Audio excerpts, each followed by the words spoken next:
그러니까 그 말이 지금 전장 부품에 확실히 우리나라 기업들이 앞으로 그러니까 과거에 일본, 유럽에 밀려났었던 우리나라 진짜 전체 점유율을 보면은 우리나라 아직까지도 형편없거든요. 완전 바닥에 있어요. 근데 이게 앞으로는 점진적으로 점유율이 늘어나지 않을까라는 기대감을 가져보는 거죠.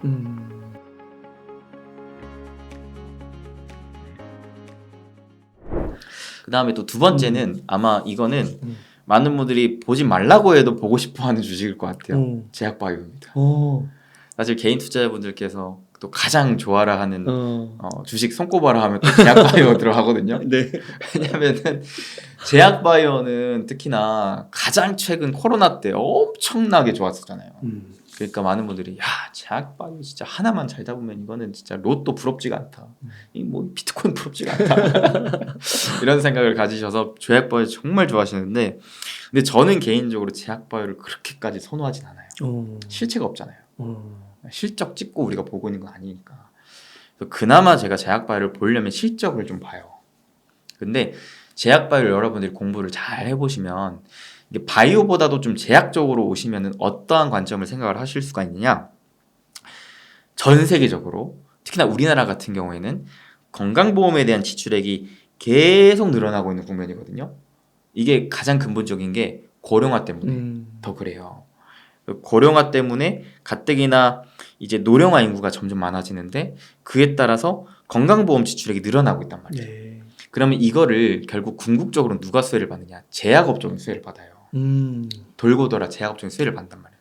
그래서 기본적인 성장성이 어느 정도 확보되어 있는 게 제약업종이기 때문에 매년 꾸준한 성장이 가능한 게 제약업종이라고 보시면 되는데 문제는 2020 코로나 때 당시에 그러니까 이런 특별한 뭐 전염적인 뭐 질병이라든지 아니면 특별하게 뭐 신약 개발에 대한 모멘텀이 부각이 된다든지 이러한 이제 그때그때마다 글로벌적인 이슈가 있을 때는 제약업종의 버블이 깨져. 그래서 원래 제약업종은 매년 꾸준하게 이런 식으로 성장을 해오던 부분이었는데 이게 20년, 21년 때는 갑자기 성장하던 속도 대비 엄청난 거품이 끼면서 치고 올라갔었던 거였죠. 이거를 생각하시면 좀 어려울 수 있어요. 네. 다만 지금은 뭐냐면 이 거품이 꺼졌어요. 꺼지면서 사람들이 제약바이오 내가 두 번 다시 하나 봐라.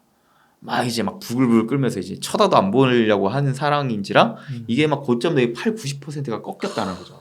그러니까 이제는 어떤 상황이냐면 반대로 성장은 하고 있는데 성장하는 것 대비 좀 많이 저평가 단계로 깨져 있다. 그래서 어느 정도는 그래도 좀 반등세를 기대하고 여기에 중요한 건 이제 많은 분들이 이제는 기대하고 있는 게 금리 인하기를 기대하고 있잖아요. 맞아요. 그러면은 지금 당장은 아니더라도 우리가 금리 인하기를 향후 한 1, 2년 후를 기대를 해본다고 봤을 때는 금리 인하기면 즉 유동성이 공급되는 시기이기 때문에 유동성 공급의 시기는 제약바이오에 있어서 가장 큰 호재거든요. 사실. 그렇기 때문에 지금은 어느 정도 저평가된 국면에서 향후 한 1, 2년간의 금리 인하기를 기대를 한다면은 제약바이오를 슬슬 관심을 가질 만한 타이밍이다라는 것도 이제 생각을 해볼 수 있겠다. 그리고 실제로 최근에 1분기 실적 발표된 것들을 좀 보아하니까 국내 제약업종의 대표적인 한 탑5 이제 시총 큰 기업들 위주로 네. 실적을 보니까 얘네들이 매출액이랑 영업이익이 다 성장하고 있는 거예요. 그래요. 심지어는 내년 내후년까지도 성장 종목이 잡혀 있더라고요. 그러니까 대표적인 기업들이 뭐 삼성바이오로직스, 유한양행, 한미약품, 종근당, 대웅제약 같은 것들이 있는데 그러니까 이렇게 기존에 이 제약 쪽으로 계속해서 생산해서 약품을 잘 팔고 있던 업체들이 이제는 성장성 대비 좀 저평가 국면으로 접어들었다라는 것이기 때문에 여러분들이 한 1, 2년간을 바라본다면 이러한 기대감만 있는 게 아니라 이렇게 좀 실적이 찍히는 탄탄한 기업들 위주로 그래도 관심은 가져볼 필요가 있겠다라는 것을 한번 참고로 말씀드리고요. 특히 삼성바이오로직스 같은 경우에는 제가 또 개별적으로는 주목하고 있는 게 최근에 이재용 회장님께서 삼성의 뉴삼성으로 향하는 방향성에 있어 속도를 계속 붙여가고 있거든요. 회장 취임 이후로. 가뜩이나 최근에 그 한미 정상회담 당시에 이재용 회장도 같이 미국으로 가서 그때 이제 각 기업들 총수들을 막 같이 만나고 미팅을 했었는데 그때 대표적으로 미팅을 했던 모임이 미국 쪽의 그 제약 바이오들이랑 많이 만났어요. 이게 왜 만났냐면 지금 삼성바이오로직스의 1공장, 2공장, 3공장인데 이게 거의 지금 풀가동되고 있거든요. 네. 풀가동? 거의 풀가동되고 있어요. 와. 그러면서 이제 그 최대 규모라고 막 그러던데요. 네. 그러니까 이제 3공장이 지어지고 추가적인 이제 공장이 짓고 완공되고 있는 시점이에요. 그러니까 계속적으로 기존의 공장들은 풀 가동되고 있는데 풀 가동되고 있기 때문에 어떻게든 새로운 공장을 보다 빨리 짓고 추가적인 수주를 받아 오려고 하는 입장이란 말이죠. 그러니까 이런 상황이기 때문에 여기에서 이제 기존 제약바이오 바이어들과 미팅을 하고 온 게 아닌가 이런 거죠. 아 저기요 기존에 우리한테 맡겨서 우리가 진짜 열심히 좀 만들고 있는데 우리가 이번에 공장이 새로 좀 곧 있으면 완공되거든요. 추가적으로 좀 이쪽으로 요청할 맛이 물량이 없으신가 이런 식으로 이제 또 영업을 뛰신 게 아닌가. 그렇다라고 했을 때는 이제 그게 사실 좀 긍정적으로 반응이 나왔다라고 해요. 그 미팅 자체가. 그래서 이게 실질적으로 이정 회장이 좀 더 좀 자신 있게 좀 투자도 하고 있고 이런 움직임을 적극적으로 보여주고 있는 만큼 삼성바이오로직스의 추가적인 이제 공장 완공에 따른 이익 성장 폭을 우리가 앞으로도 장기적으로 기대를 해볼만 하겠다라는 것도 같이 참고를 해보시면 좋을 것 같고 마지막 세 번째는 이제 자동차 부품 쪽을 좀 계속 주목하고 있는데 네. 이거는 좀 더 2차 전지 전기차랑 좀 직접적이죠. 사실 수혜가. 그렇죠. 사실 우리가 많은 분들이 알고 있는 게 내연기관차에서 전기차로 지금은 이 전환하는 전환기 있다. 그래서 구조적인 성장기로 진입을 했다라고들 많이들 얘기하시고 그래서 배터리를 계속 좋게 보시잖아요. 근데 이 전장화에서 배터리만 수혜를 받는 건 아니거든요. 내연기관차에서 전기차로 전환했다고 해가지고 기존에 없던 부품이 배터리만 들어가는 건 아닙니다. 크게 5개가 달라져요. 배터리, 그 다음에 차량용 반도체, 모터, 디스플레이, 카메라 센서가 달라집니다. 그러면은 배터리만 수혜를 받는 건 아니니까 다른 애들도 점진적인 비교적 물론 수혜 강도는 다르겠지만 수혜를 받을 수 있다 충분히. 그리고 원체 많이 관심을 못 받았던 분야이기 때문에 저평가 국면이라 오히려 오르면은 좀 더 탄력적으로 상승할 수도 있지 않을까라는 이제 생각을 해보는 건데 특히 이 자동차 부품 쪽은 저는 개인적으로 또 기대를 하는 게 일단 지금 최근에 현대차, 기아차의 공장 가동률을 보면 이는 심지어 100%를 초과할 정도로 공장을 돌리고 있어요. 아 그래요? 네. 그러니까 주말까지도 특근하는 거예요. 네. 엄청나구나. 엄청나게 지금 차를 만들어서 판매하고 있는 상황입니다.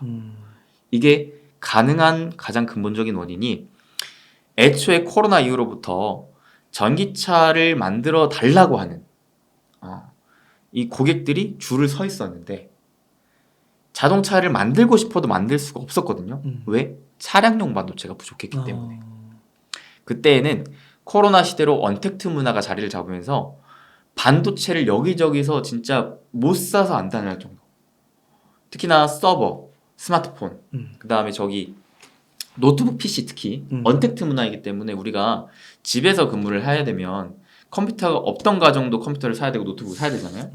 거기다가 서버 마찬가지. 여기에 들어가는 반도체의 수요가 엄청나게 많았기 때문에 반도체를 만들어서 판매한 업체, 즉 뭐 TSMC나 삼성전자 같은 업체 입장에서 봤을 때 반도체를 찍어내는 족족 판매를 했어요. 그때 그러다 보니까 삼성전자가 막 6만 전자, 7만 전자, 8만 전자 이러면서 10만 전자 간다 막 이랬었잖아요. 근데 갑자기 경기가 꺾였죠. 근데 문제는 그때 당시에는 이 반도체를 만든 업체 입장에서 봤을 때 차량용 반도체 가장 수순이었습니다. 왜? 제일 단가가 안 나오거든요. 아 마진이 작구나. 네. 단가가 잘 나오는 거는 이 IT 제품에 들어가는 게 제일 프리미엄이 붙어요. 특히 애플 쪽으로. 그러니까 고객들이 안 그래도 줄을 다 서 있는데 선별하는 거죠. 공장은 이미 지금 내가 캐파가 정해져 있고 일단 돈 되는 것부터 하니까 그렇죠. 차량용 반도체는 후순이에요. 그러니까 그때 당시 뭐 했냐면 정부가 계속 나섰어요. 아 그래도 이거 좀 차량용 반도체 좀 만들어 주세요. 삼성전자 찾아가가지고 현대차랑 이렇게 좀 잘 해보면 안 되겠냐. 우리나라 지금 자동차 사업 살려야 된다. 그래서 지금 울며 겨자 먹기로 그때 당시에는 이제 만들어서 판매했는데 이제는 상황이 달라졌다는 거죠. 이제는 경기가 안 좋고 하니까 IT 쪽에서 오히려 재고 물량이 쌓여요. 어. 그러니까 반도체를 이제는 만들어 달라고 잘 안 한다. 야, 이게 돌고 도는 거구나. 그러니까 반도체를 찍어내는 업체 입장에서는 돈을 벌어야 될 거 아니야. 후순위에 있던 거 막 찍어내기 시작한 해야지. 겁니다. 그러니까 막 반도체를 차량용 반도체를 찍어서 막 완성차 업체들한테 주니까 완성차 업체들은 이때다 싶은 거죠. 야씨 내가 그동안에 달라고 할 땐 안 주고 이제 와서 근데 괜찮아. 고마워 이제라도 빨리 주기만 해. 그렇죠. 사실 왜냐하면 아직까지도 자동차가 없어서 못 파는 지경이거든요. 근데 이런 와중에 현대기아차가 그래서 더 다른 완성차 업체들을 비해서 앞서 나가는 거예요. 왜? 다른 특히 미국, 일본, 유럽 업체들은 반도체가 아직도 부족해서 자동차를 못 만들고 있는데 우리나라는 삼성전자 직접적으로 최근에도 그 현대랑 삼성의 기업 총수가 또 만났어요. 이러면 또 그거 어제 또 단독 뉴스 예. 나오더라고요. 그럴 정도로 어. 지금 삼성과 현대차의 이 관계가 끈끈해지고 있어요. 칩 그 제공한다고. 맞습니다. 차량용 반도체를 또 단독적으로 맞아요. 지급한다. 그러니까 이 자체가 앞으로 우리나라 자동차 시장이 이를 기회로 그럴 수 있겠네요. 좀 다른 업체들 비해 치고 나갈 수 있을 만한 흐름이 좀 나올 수도 있다. 그거 국내에 다 있잖아요. 반도체 칩부터 자동차 맞습니다. 제조까지 다 할 수 있으니까 네네네. 얼마나 그게 효율적이겠어. 네 맞습니다. 특히 배터리 우리나라 다 할 수 있고. 그러네.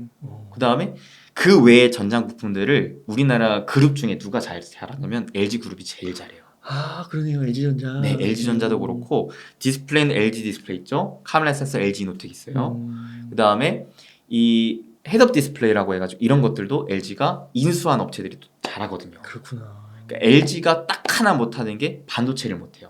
그 외엔 다 잘해요.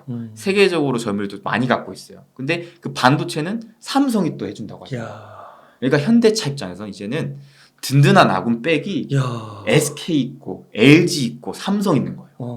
SK는 뭐예요? SK 배터리. 아, 네. 네. 이러니까 이제는 뭐 그 도원결이 한 거죠. 도원결이. 도원결이 삼국통일 하는 거죠. 그렇구나. 네, 그러니까 앞으로 좀 자동차 사업이 확실히 좀 좋아질 수 있지 않겠나 싶고. 그렇게 내비게이션도 네. SK 거 쓰면 잘할 것 같은데. 그쵸, 그쵸. 네. 그리고 여기에서 또 포인트가 탈세가예요. 이게 기존에 내연기관 차 때는 어떤 완성차 업체들이 가장 또 위에 있었느냐. 일본, 유럽 여기가 사실 압도적이었잖아요. 그러니까 독일 3사. 네. 그 일본의 토요타 혼다. 토요타 혼다. 이러다 보니까 그 완성차 업체 밑단에 있는 부품사들도 일본이랑 유럽 업체들이 완전 꽉 잡고 있었거든요. 근데 이제는 얘네들이 전기차 전환 시기에 늦게 대응했어요. 그래서 지금 전기차 부품을 만들 수 있는 업체들이 이쪽엔 별로 없어요. 그러면 누가 지금 전기차 부품을 많이 만들 수가 있느냐? 미국, 우리나라, 중국입니다. 근데 중요한 건 탈세계화 때문에 야, 또 탈세계화야. 중국 배제. 그러면 우리나라는 미국이거든요. 그래서 여기서 중요한 게 지금 이 전기차를 뒤늦게 막 만들려고 하는 업체가 대표적으로 유럽인데 유럽 업체 입장에서는 미국과 우리나라라는 선택지가 있단 말이에요. 근데 우리나라 업체들은 이미 현대기아차가 있어. 네. 그러니까 현대기아차랑 이미 오랜 기간 동안 이 레퍼런스를 다져왔어요. 심지어 해외 현지 공장들을 다 지금 구축이 되어 있어요. 미국, 유럽, 그 다음에 인도에까지도 다 되어 있어요. 멕시코. 그러니까 야 유럽 입장에서 봤을 때 우리 지금 전기차 만들어야 되는데 너네 지금 우리랑 공장 가까이 붙어있네? 그리고 너네가 그렇게 현대기아차에 잘 납품을 했었어? 검증이 됐잖아요. 그러니까 이에 대한 수주가 자꾸 늘어나고 있다고 합니다. 야, 그럴 것 같네요, 진짜. 네. 그래서 실제로 최근에 LG그룹의 전장 이 수주 잔고가 3년 동안 늘어나고 있대요. 네, 엄청 가파른 속도로. 그러니까 그 말이 지금 전장 부품에 확실히 우리나라 기업들이 앞으로 그러니까 과거에 일본, 유럽에 밀려났었던 우리나라 진짜 전체 점유율을 보면은 우리나라 아직까지도 형편없거든요. 완전 바닥에 있어요. 근데 이게 앞으로는 점진적으로 점유율이 늘어나지 않을까라는 기대감을 가져보는 거죠.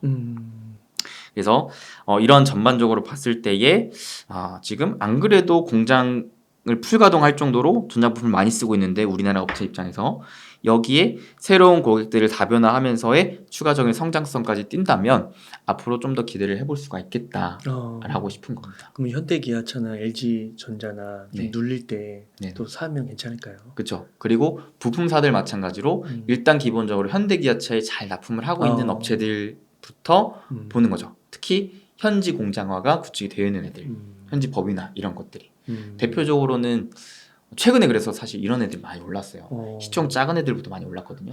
다 알고 있구나. 네, 화신, 서현이와 SL, 그다음에 뭐 성화이텍 이런 것들이 이미 막 더블 이상 올랐어요. 그래요. 네. 그러니까 많은 분들이 배터리만 보시니까 이런 걸 잘 안 보시는데 야. 이미 이런 애들도 역사적인 신고가를 좀 뚫어주는 애들이 하나둘씩 나오고 있다. 그렇구나. 지금 판도가 바뀌고 있다라는 거. 그러니까 이미 그런 애들 중에서도 아직 안 올라간 애들을 위주로 여러분들이 좀 찾아보실 필요가 있다라는 관점입니다. 야, 되게 수빈 쌤하고 이야기 나누다 보면 좀 깜짝깜짝 놀라는 게 이렇게 막 조선주, 제약바이오, 자동차 부품 이렇게 얘기할 때 만약에 그 세 개를 그냥 딱딱딱 듣고 끝났으면 네, 뭐 그런가 보다 하고 넘어갈 것 같아요. 뭐 일시적으로 뭐 상승이 올 수도 있겠지. 그렇죠. 근데 이 탈세계화라는 큰 틀까지도 제시를 해주면서 이렇게 딱 제시를 해주니까 네, 야, 이거는 되게 장기 트렌드가 될 수 있겠다. 그렇죠, 그렇죠. 딱 그 감이 오는 거예요. 사실 주식 투자를 좋은 주식을 싸게 사는 걸로 많이들 생각을 하시는데 싼 종목이 비싸질 걸 기대하면서 사야 되잖아요. 싼 종목만 산다고 해서 계속 그냥 주구장창 싸져 있을 수밖에 없을 거거든요. 그래서 싸지만 앞으로 올라갈 주식, 앞으로 비쌀 주식이 뭐가 있을까에 대한 이 성장성을 같이 보는 관점으로 봤을 때는 이 세 가지의 너무 좋은 섹터가 것 같아요. 지금 현재 2분기 관점으로 바라봤을 때는 앞으로 한 1, 2년간의 뒤를 본다면 좋아 보인다라는 관점입니다.